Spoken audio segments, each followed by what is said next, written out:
I'm always sensitive because it ends up 99% of the time that you actually are the perpetuator of that thing. It's if pollution is so bad, why are you spending any of your time in America trying to combat it?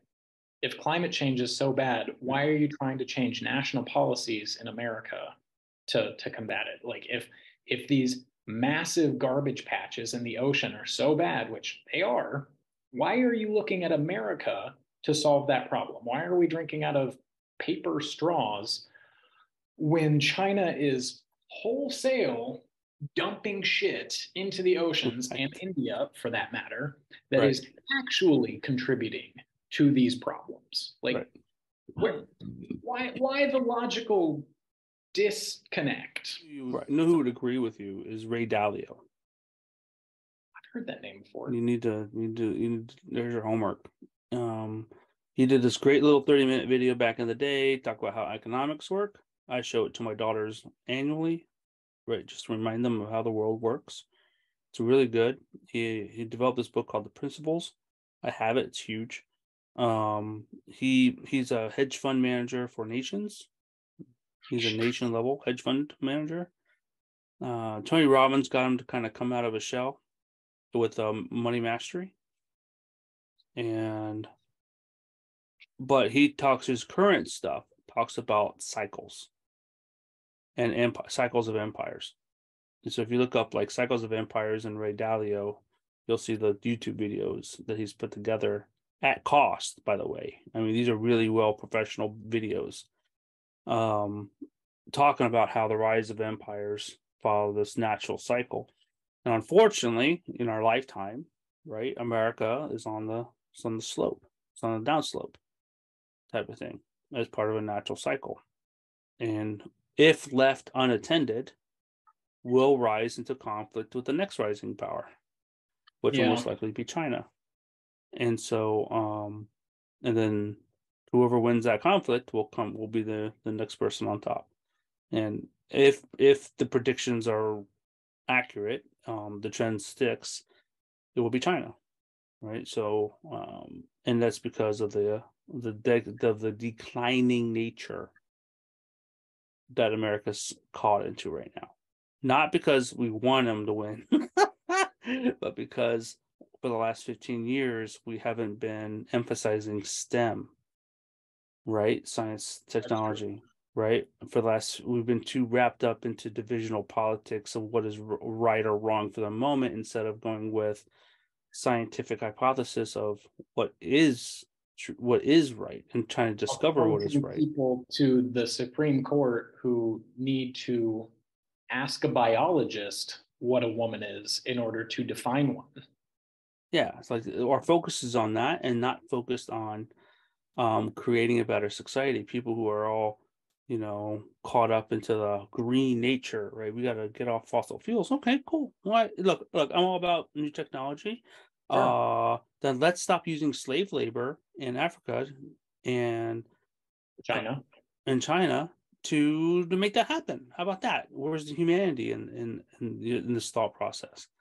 Solar panels are not built in the United States, right? They're built in China. So again, you want to do this green initiative? Do you really, or are you really just trying to empower China? I'm a little confused. And so, Let's stop strip mining South America for lithium yeah, to make yeah, the Tesla batteries. yeah, right. Like, okay, you want to do this one thing, but you're not understanding the cost that goes with that, or you just don't care, right? Like, there's this, oh, great, we gotta save the planet. Do you? Because really, you're raping it everywhere else. And I'm Did you always sensitive to that comment of we care about this one thing. I'm always sensitive because it ends up 99% of the time that you actually are the perpetuator of that thing.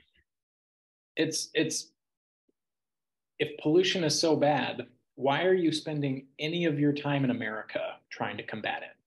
If climate change is so bad, why are you trying to change national policies in America to combat it? Like if these massive garbage patches in the ocean are so bad, which they are, why are you looking at America to solve that problem? Why are we drinking out of paper straws when China is wholesale dumping shit into the oceans, Right. and India for that matter, that Right. is actually contributing to these problems. Right. Like, where, why the logical disconnect?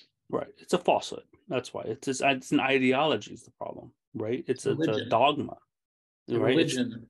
Yeah, it's a religion of. And so like you have these issues with like well, where are we going to go? Like what's the next step? In America. So America's everybody feels that we're declining off of a peak. It doesn't have to maintain, it doesn't have to go to zero, right? Like if left unattended though, will go to zero. Yeah. Like facts, it will go to zero. And so the only way to but like get this back up is emphasizing scientific thought, because scientific thought, believe it or not, has been the savior of humanity since the beginning. When somebody goes, I am not listening to the spirits, I am watching where the crows peck the earth because there's worms there, because that soil is richer.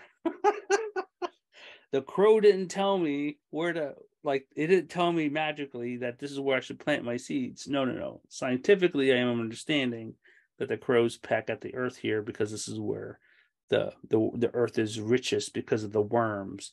And because of the worms are making the earth richer, I could plant here and my crop will be better. Like the scientific thought versus the paranormal, supernatural pattern developed brain, I right? think I think there's a Oh, I think there's a kills me. distinction to be made there though. Like the Christian Judeo-Christian religious tradition undergirds the American experiment. The idea that you are sovereign to the concept of sovereignty itself, you are subordinate to the concept of sovereignty itself.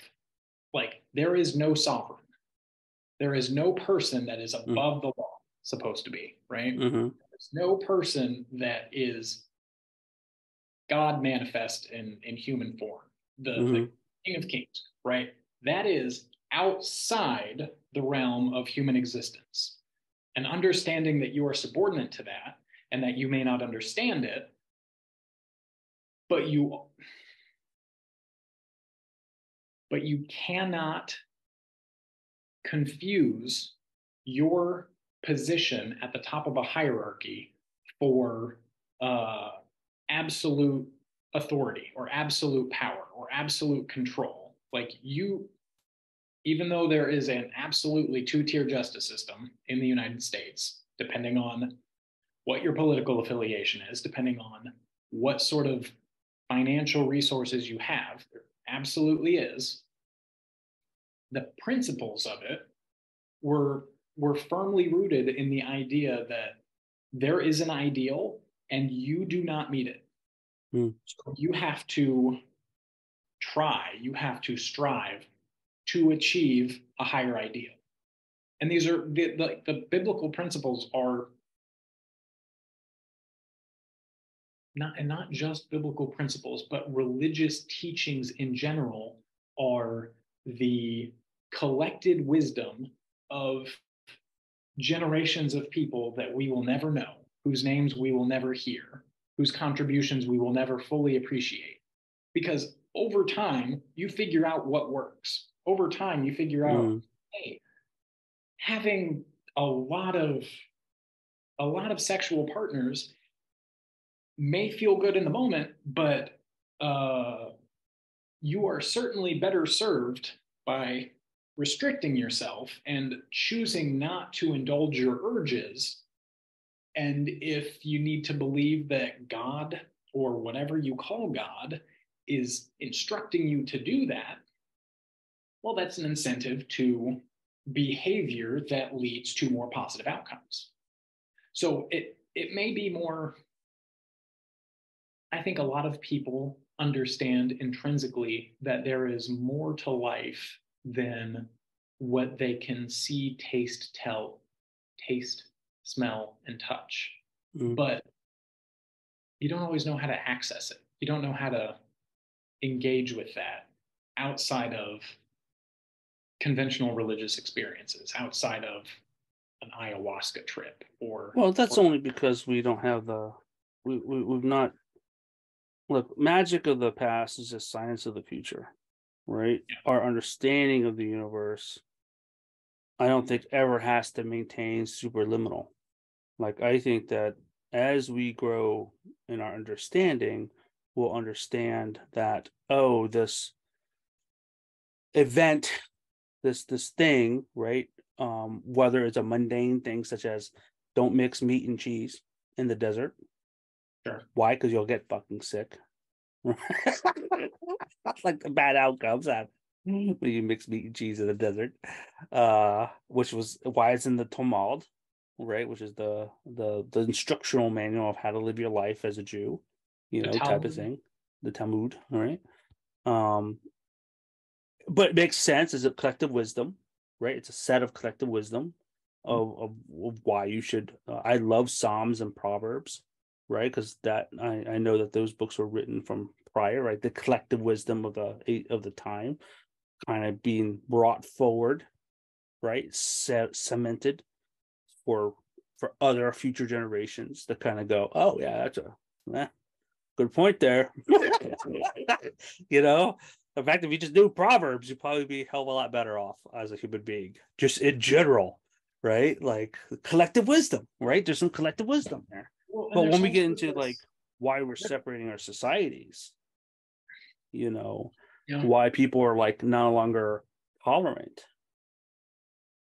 those dogmas, the belief that I am right, regardless of Infallible. facts, right? Like that's actually Ray talks about that. That is a indicator of a falling empire. Right? It's an indicator of a falling empire. Again, it's great to have these indicators to know, wow, if people are feeling this today, okay, I know where I am on the curve, right? We're here. We're heading this way. And we're heading into war, which is going to be the natural outcome. We're going to have civil war first, civil issues, right? And it may end up being like a civil war, or a version of that, civil conflict, and then national conflict. These are the two big bangs that happen on this slope. Doesn't have to be that way. At any time, we can shift that and be like, well, maybe we should try something.